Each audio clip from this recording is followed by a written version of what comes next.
It's the end of financial year and people going through their end of financial year reviews, and typically people want more after they go through their contract reviews, typically not less. So people either want more of one of four things. They want more money, they want more status, they want more title, or they want more paid leave. And I really believe that as young people, for us to get any of those acknowledgements of our efforts, we need to be innovators. We need to be constructive disturbances to our business to actually gain some clout and to gain some swagger, to be able to walk into these reviews and say, this is what I would like because I have done this, this, this, and this. And this applies to anybody. If you're a sports scientist, if you're a groundsman, if you're a data scientist, if you're in marketing, if you're in sales, I think this applies to anybody.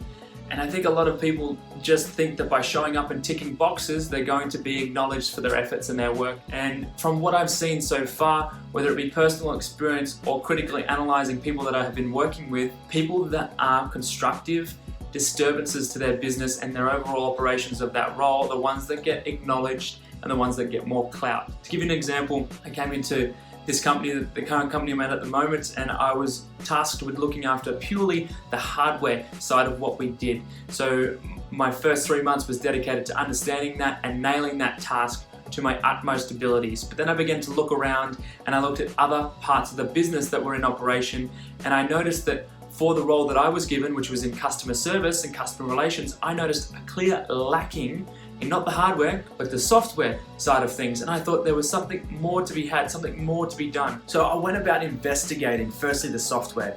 I critically analyzed the software. I learned it, its ins, its outs, its backs, its fronts. I learned its development process, and I learned the people that were operating it within our organization.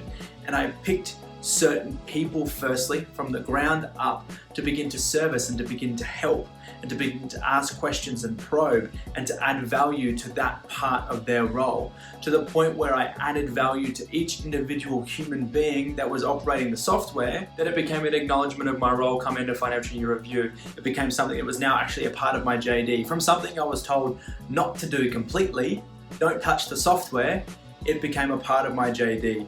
And that only came about because I was inquisitive, I was curious, and I wanted to learn and I wanted to help. That's the biggest thing. People want to get more responsibility, young people want to get more clout, but they're not willing to come from a helpful perspective. I definitely have seen from my experience so far that the people that are actually wanting to help the business grow, the people that are actually asking the inquisitive questions, not the ones coming in like a hammer and trying to tell people what to do, the ones that are coming in from a helpful perspective are the ones that don't get told to go away. People above you will acknowledge that you're trying to help. They will not shun you. They will not push you down. If you're coming with enough of the right questions, if you've shown that you've learned enough, if you've shown that you're inquisitive enough, and you put forth a decent business case, and you put forth a decent ideology, and you come from a place of generosity and helpfulness, and you're ticking the boxes of your current job, there's no way that you can be shunned. And if you are shunned, rightfully so, sit back in your place. But for young people that want to grow, I strongly suggest looking at critically analyzing your business. Firstly, ticking the boxes that you have on your JD, but critically analyzing the business and looking at areas that you can take it a step further, you can help, you can innovate, and you can become a constructive disturbance and get what you ask for at end of financial year time.